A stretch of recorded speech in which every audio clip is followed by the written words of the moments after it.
Ladies and gentlemen, please welcome to the stage Dr. Michelle Connolly.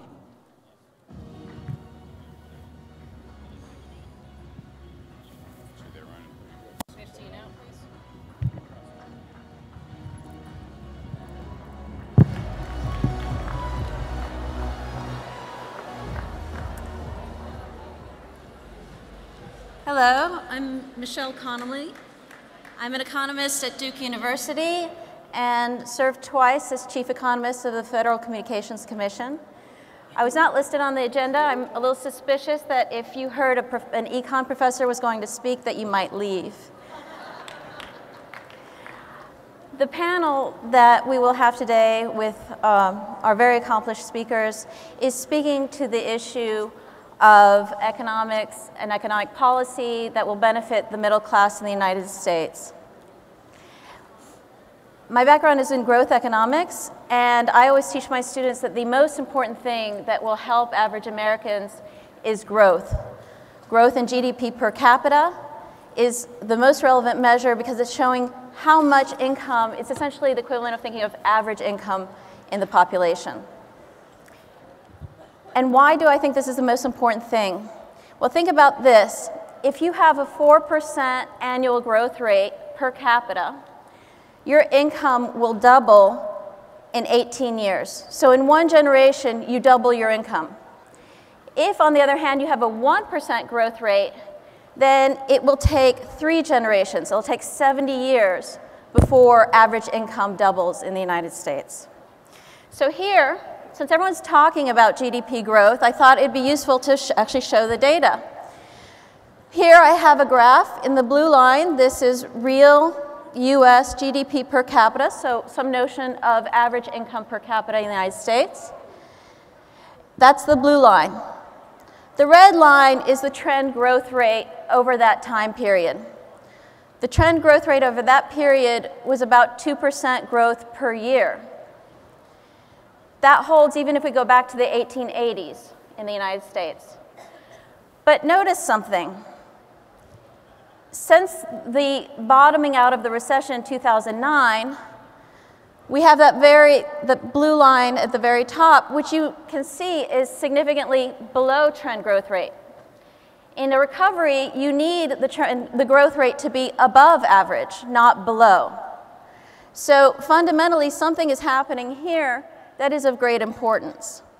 If we look at all of the past recessions since World War II that have lasted for 10 months or more, the recovery rate is on average about 3% per year. That's been all of our recoveries since World War II. Our current recovery, we've had an average growth rate of 1.5%. Now, what does that mean? Well, that's the difference between income doubling every 47 years instead of every 24 years if you have a 3% recovery. So I think that in the end, this long-run growth rate ends up being the most important thing to the gain of Americans, because if we're growing, it doesn't matter if you're in the 50th percentile or the 52nd percentile, everyone's going to end up with a much higher average income. And the key thing here is that the government does not create growth. Private firms create growth.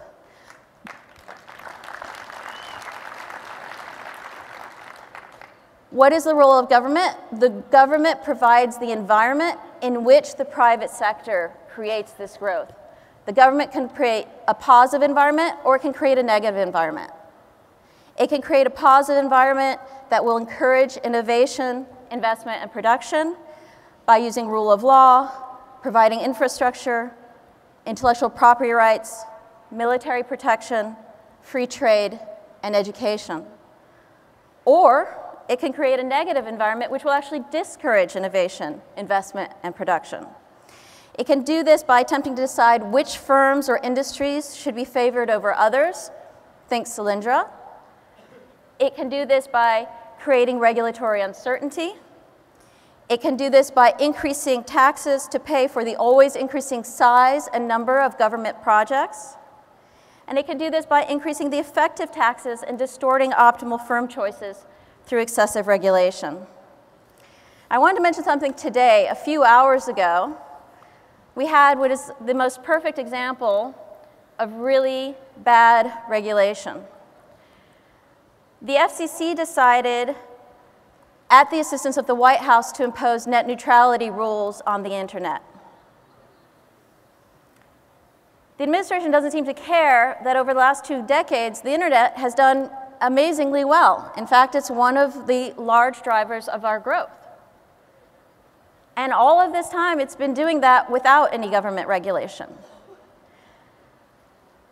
So what is happening today is not only a huge regulatory grab on the part of the FCC, but they are also imposing this heavy-handed utility regulation, much of which was written in the 1930s. The FCC is claiming that it is supporting net neutrality, but they are not making anything neutral or fair.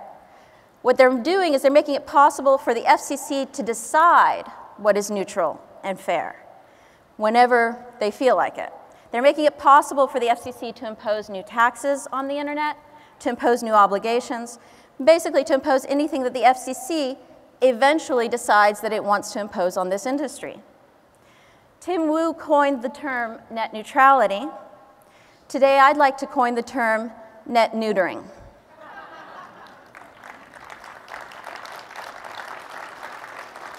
For this is the process that the FCC has chosen to begin today. Now I would like to introduce our very accomplished set of panelists who will be speaking about these issues. We have Larry Kudlow, Carly Fiorina, Congressman Roger Williams, and Stephen Moore.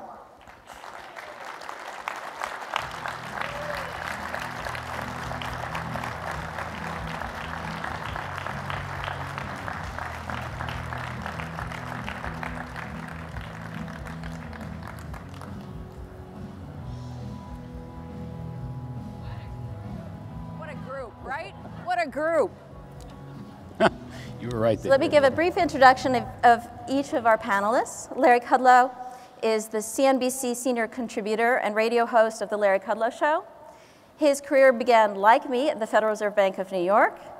He worked under Reagan as the Associate Director for Economics and Planning in the Office of Management and Budget, and later served as Chief Economist and Senior Managing Director at Bear Stearns. Larry's a syndicated columnist and a contributing editor of the National Review magazine. Carly Fiorina is a self-made woman who worked her way up in business. Thank you. Eventually becoming the CEO of Hewlett-Packard.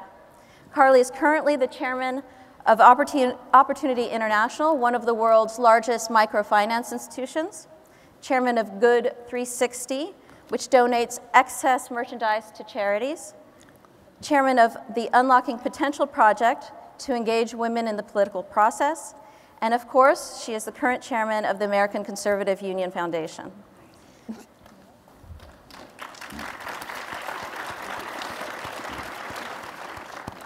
Congressman Roger Williams currently represents Texas's 25th Congressional District. He also served under Governor Rick Perry as the Secretary of State of Texas from November 2004 to 2007. He served as Regional Finance Chairman for Governor George W. Bush in his 94 and 98 elections, and then became the North Texas Chairman for the Bush-Cheney campaign in 2000.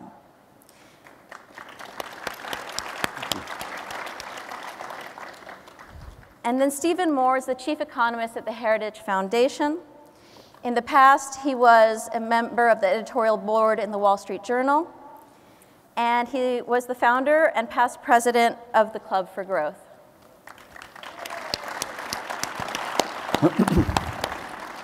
So I leave the floor to Larry. Okay, thank you very much. Hi, everybody. I am Larry Kudlow. We're going to talk a little economics, maybe some money and politics as well. I want to begin with my old friend Carly Fiorina, who many of us hope will remain in the public arena and move to even higher levels. Anyway,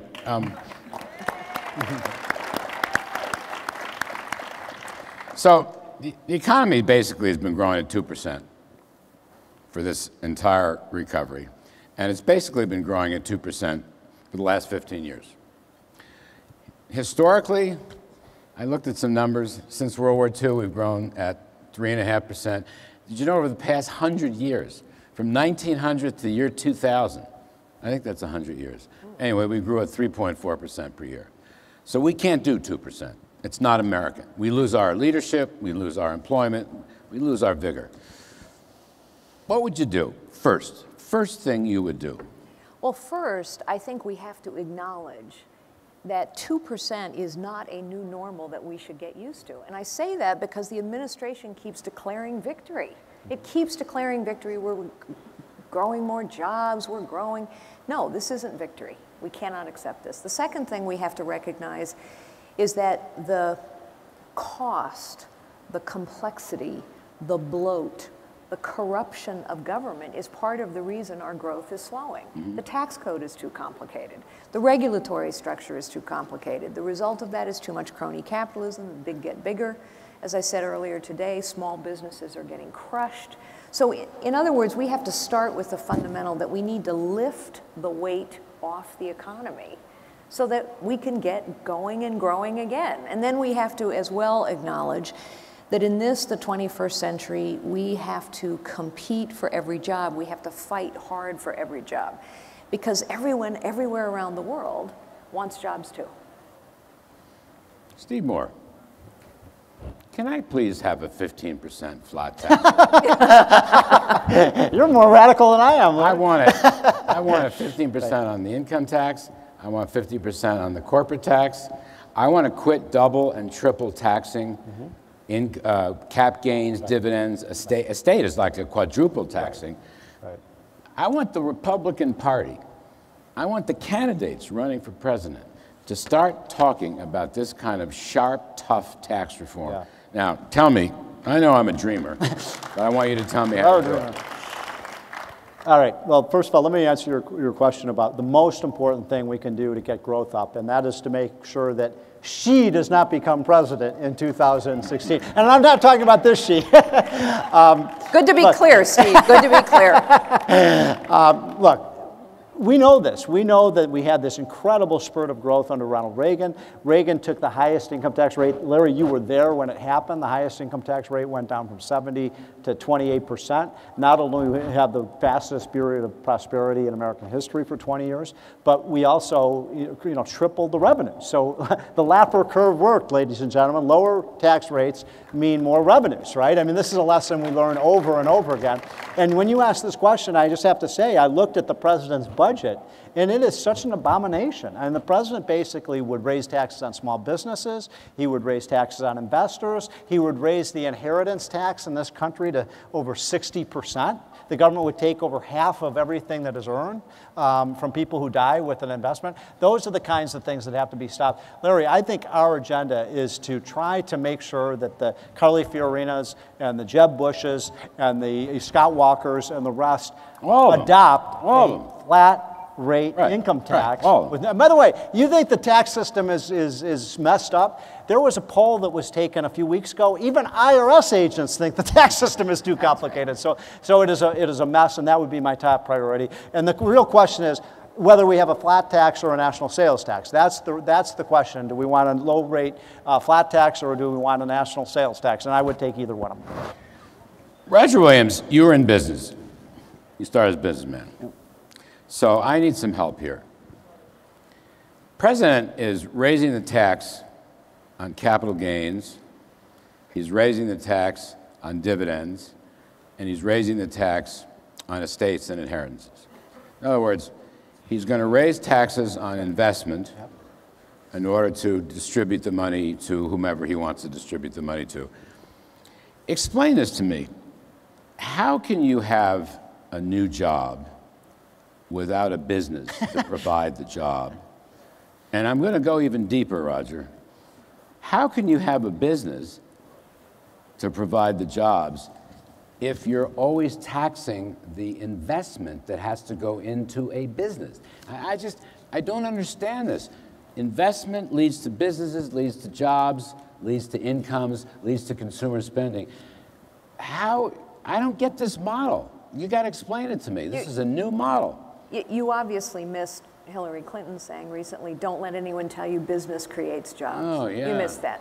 I mean, well, right, I went to college, I went to graduate school. I've been around. I just don't understand this new model. You got to help me out. Well, listen, here's the deal, Larry. I mean, I went to college in Texas, and I don't understand it because it doesn't work. And the problem is the president doesn't understand it, and that's the reason we're in our problem today. I'm a small business owner. I still own a business that my father started in 1939. That's 75 years ago. I've been in business 44 years, and my daughters now run the business. And I can tell you that if you haven't been in business since September of '08, you haven't been in business. Now, Wall Street may be doing great, but I can tell you, I'm a Main Street guy. I employ 100 people. Main Street is playing defense. Main Street is not back. Main Street is suffering for a lot of reasons. That's right. Now, we can talk about Dodd-Frank, and we can talk about all the things that are hindering businesses like mine to continue to hire people and put people to work and get me from playing defense to offense. I've got a program called Jumpstart America that we've gone all over the country that literally will turn this country around again if we can get it going. I'm frustrated like all of you are, even though I'm in Congress, that we have no appetite, it seems, to cut expenses like families do and like businesses do. We just continue to borrow and borrow. Well, we can't wait to get that fixed. We've got to have some tax reform that will work. That's why we're talking about something I believe will turn the economy around, whether your name is Gates or whether your name is Williams. We don't pick winners and losers, but what we do is we come with a personal or a corporate income tax flat of 20%. Now, we don't worry about deductions. We need to cash flow this country. 15%. We need to cash flow this country. Don't be wussy. So we come with a corporate income tax of 15%. All right, that's much better. You're gaining on it. But a personal income tax on two brackets: 20% on the first million, 30% on the second million. We cut the capital gains and bring it down to 15, and the dividends back down to 15. I think it should be 0, but sometimes that's hard to sell. But we know 15 works, so let's get dividends and cap gains back to 15. Let's totally do away with the most unfair tax there is anywhere in the world. I think we'd all agree, the inheritance tax. If we do away with the inheritance tax, studies show that you no longer have to save money like families do. You can invest money in your business, invest money in your family. You can pass net worth on to your family and not maybe an insurance policy, which to me is not what we do in America. Then we cut the payroll tax in half for the employee and the employer. That adds a lot of money in the employee's hands if they get paid every other week. The employer doesn't have to match that much. And businesses don't save money, they spend money, they invest in capital, they invest in people, and then they'll pay tax on that. And then on the repatriation on the money we got overseas, this president, as you know, wants to tax it at 40%, not going to happen. We need to repatriate that money at 5%. We need to bring that money back over here every single year, make the people bringing it over here not declare dividends with it, but put it in people and infrastructure, grow the economy. It's not a holiday. And what will happen, we will bring jobs back that we lost. We will bring jobs over here we never had. But hang because on a now you can make money in America again, and America has the best. Steve, I'm listening to Congressman. Not bad after some product. That's pretty good. I'll take it. I'm not going to jump into the deep end of the pool. But he wants to tax capital gains and dividends. And what would your rate be? We'd bring it back down to 15. I know it works. I'll take that. I come back to my... And let's go to 0. But you know, we want to go to 0. Here's the point, though. If you tax... Here, you got to answer this question. Yeah. Carly, get ready. I'm coming to you also. Oh, I know. I don't understand. If I want to start a business, okay, I want to start a business. Right. I don't have any money. I pass the hat. I go to some people who have some means. And they say, you know, well, okay, maybe we'll do this, but then again, I got to look at it on an after-tax basis, and you're a high-risk guy, Larry, so I got to have a really high return after tax. That's the point that this administration, and I fear Mrs. Clinton, does not understand. If you tax something more, you get less of it. If you tax investment more, you get less investment, which means fewer new businesses, which means fewer new jobs. So there's a simple explanation for this, Larry. The big problem we have in Washington, and this is a problem in both parties, right? Almost, with the exception of you, sir, Almost none of these people have ever run a business, right? They don't have any idea how to run a business. Barack Obama's never even worked for a business before. By the way, this is one of the things that really appeals to me about Carly Fiorina. She's actually, believe it or not, she's actually run a company. She knows how to make a payroll. And that's something almost none of these other politicians need to do. I mean, know how to do. I want to add one other thing, if I may, Larry. The most important tax that we have to cut right now is, guess what country in the world has the highest corporate tax in the world? Right. The United States of America. We have a 40% corporate tax rate. The rest of the world's been adopting Reaganomics. They've been slashing their corporate rates. Ladies and gentlemen, the rest of the world's at 24%. We're at 40%. Carly, I call that a 16% Head Start program for every single country that we're competing against. I mean, why would we want to put America in last place? I want jobs to come back to the United States. And by the way, you've made this point so many times on your show and in your writings, Larry, but it is proven correct that the people who are hurt the most by these corporate taxes and these business taxes are the American worker. And we as conservatives have to be for a high-wage society that raises incomes for everybody in America, not just not just these people like Tom Saunders. It's not a small point. All the evidence, God help us, but you can use numbers sometimes. Yeah, facts actually matter. Facts in matter, the rest of right. the world.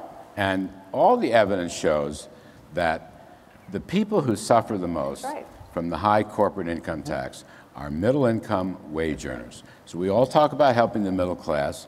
The administration wants to help the middle class. They won't do this. They won't cut the corporate tax rate. Now, you ran a big company, Hewlett-Packard. How important is the corporate tax rate, and how would it affect payroll? Well, it's very important, but you know, the liberals have a test case of what happens when their policies last for too long. And it's a very instructive test case. It's called the state of California. The state of California has had in place every liberal policy there is, from taxes on everything, to the beginnings of what the EPA is now trying to regulate around global warming. The law in California was called AB 32. What do you have in California now? A land of incredible opportunity. It used to be called the West of the West. It was a place where everybody went. What do you have now? In California, there are today 111 billionaires. Good for them. The highest poverty rates in the nation. The highest spending per student on education with 49 out of 50 in terms of results. The decimation of the middle class. A massive exodus of young families. Businesses of every size, small, medium, and large, have left the state of California. So if you're really rich, you're doing okay. If you are stuck in that web of dependence that I talked about earlier today, you're stuck. And everybody else has left. So we don't need to argue about the facts. They're there, right there, in full view in the state of California. Can I just add one quick thing to that, Carly? You're so right. And you know what, Arthur Laffer and I wrote this book about the states. And the goal of America should be to make America look more like Texas and less like California, right? That's right. We go to my friend Congressman Williams again. It does occur to me that the best protection taxpayers can have is to shrink the size and scope of the federal government. In fact, I was thinking about this. After many months, I finally figured out how to use my iPhone. I'm not that good at this stuff, but I got my iPhone down. America is an iPhone. The federal government is a mimeograph machine. That's right. I want to get rid of the mimeograph machine. So I want you to tell me, I'm puzzled by this, why do we need a Commerce Department? Well, Wait a second, I've got more. I don't want to stop there, that's too easy. Why do we need a Labor Department? Why do we need an Education Department, which isn't that old, by the way? Why do we need an Agriculture Department? Now, mind you, this is 2015. This is the iPhone economy. We have a list of federal departments, God bless them, people run them. We probably needed them in the 20th century. We probably needed them in the 19th century. We don't need them in the 21st century. There used to be a time when Republican candidates ran on a plank of abolishing federal departments, or at the very least, slashing the bureaucracy in the agency. Why can't we do that? Well, I think our goal, you're exactly right. I think our goal should be have the federal government do three things: collect our taxes, defend our borders, and help us with infrastructure, and get the heck out of the way. And that should always be the goal we strive to reach. Now, there's a thing called the 10th Amendment, which creates states' options.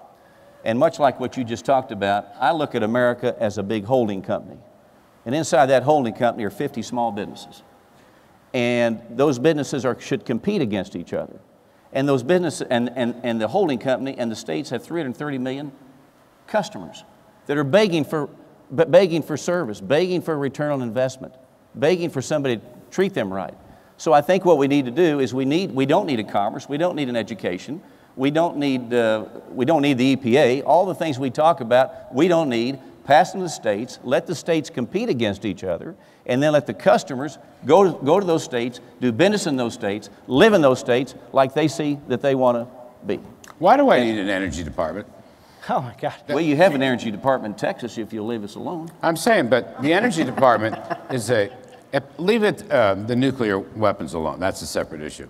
Does the energy department produce more energy? It seems to me the energy department produced more obstacles to drilling and fracking, which again is iPhone stuff, what I call it, and the energy department is a mimeograph machine. Would you take a whack at the energy department? You know, one of the things that I think we are, the short answer is yes, but one of the things that I think we are plagued by is a lot of managers in politics. They exist in business as well. A lot of managers, the congressman accepted, but a lot of managers who tinker around the edges of problems. They accept what's always been there because it's always been that way. And we cannot accept it any longer. Leaders change the order of things. Leaders say, we can't accept this anymore. We cannot accept how bloated, how corrupt, how costly, how powerful our federal government has become. We cannot accept it anymore. And so I think that requires leadership that has the vision that understands, yes, in the 2015 in an iPhone economy, there are things that we can do to help a veteran totally differently. Follow up. I once was associate budget director. I used to know this stuff. What does the Commerce Department do to help commerce? It's the Corporate Welfare Department. Well, why do we need this? Those are the kind. It's you're a right. big building. I could create maybe a nice school or something. These are the kinds of questions that have to be asked so that we can reimagine how government serves citizens. I think actually it will also take huge pressure from citizens in this nation to say we are no longer going to accept candidates who tinker around the edges, or people who just let things go on and on and on and on. Citizens have to step up too, and leaders have to step up. Why do we still have, another puzzling thing, why do we still have Fannie Mae and Freddie? Yeah, well, they only needed $150 billion. All of Roger Williams' friends in the Congress pledged to abolish Fannie and Freddie after the housing crisis and so forth. They're still standing. They're actually making a couple of bucks, and no one is talking about abolishing. Well, look, not only that, but ladies and gentlemen, I don't know if you're aware of this, but Fannie Mae and Freddie Mac just made an announcement a month or two ago, and this is one of the biggest outrage I've ever heard, that they are going to start providing 100% taxpayer guarantees paid by all of us for 3% down payment loans. We're starting it up again. Didn't we learn anything in this crisis? They're right back where we started starting it up from. again. I mean, it is unbelievable. And I got to say something about the Energy Department, if I may. I mean, I'm going to say something that sounds pretty radical, but the biggest obstacle to economic growth in this country is the radical green movement in America, which has become the modern Reds. These are people who are trying to destroy our industrial base. They're stopping our energy production. And by the way, the only reason the economy is growing right now is because of the shale oil and gas revolution. And I got to get this off my chest. The biggest scam in the last 100 years is climate change, right? And this is the religion of the left. But the guy who ran the Energy Department, very smart guy, professor, I think, at MIT, he wanted $8 a gallon. I know, exactly. For gasoline. That was his goal. You know what? This is such a great example of why central planning doesn't work. There was no bureau or agency for fracking. Right, exactly. That's my point, we have too. an energy department, This happened, but they forgot to have a fracking bureau. You know, as recently as 3 years ago, our president, Carly, was running around the country saying we're running out of oil and gas. Mr. President, we're not running out of oil and gas. We're running into it big times. If we drill, baby, drill, within 4 years, this great country of ours, the United States of America, is going to move from an oil import country to an oil and gas export country for the first time in 50 years. And all we have to do is keep the government out of the way. Roger Williams, I'm going to give you the last word. We've got less than a minute. Janet Yellen testified in front of your committee. Is she a political Fed chair? Is she a liberal Fed chair? Or is she giving it her best shot? You're on the Financial Services Committee. You saw the testimony. Give me a quick, I need 25 seconds. Does she think she rules the world? I think she thinks she rules the world. She's a liberal chairman of the Fed. She has a hard time meeting with both parties. I think the numbers are, you've seen them, Larry, the numbers that she's met with Democrats are much more heavily skewed to those that she's met with Republicans. So I think that she sees things in a very liberal light. She believes in big government. She does not believe in the private sector, from what I think. And I think that's what we got, and we've got to work hard to do the things we talked about and get the economy back in the hands of small business, moms and dads, and get the country going again. So I just want to put in a plug, as we're all going to get the hook now. You've been a very kind audience. Steve and I and Art Laffer and Steve Forbes have started the Committee to Unleash American Prosperity. The Committee to Unleash American Prosperity. And we are taking each presidential candidate and putting them in front of 40 or 50 smart people and grilling them on tax reform, spending reform, minimal regulations, free trade, and money, maybe even the dollar as sound as gold. So please follow us, the Committee to Unleash American Prosperity. Thank you, Roger Williams. Thank you, Carly Fiorina. Thank you, Steve Moore. I'm Larry Kudlow.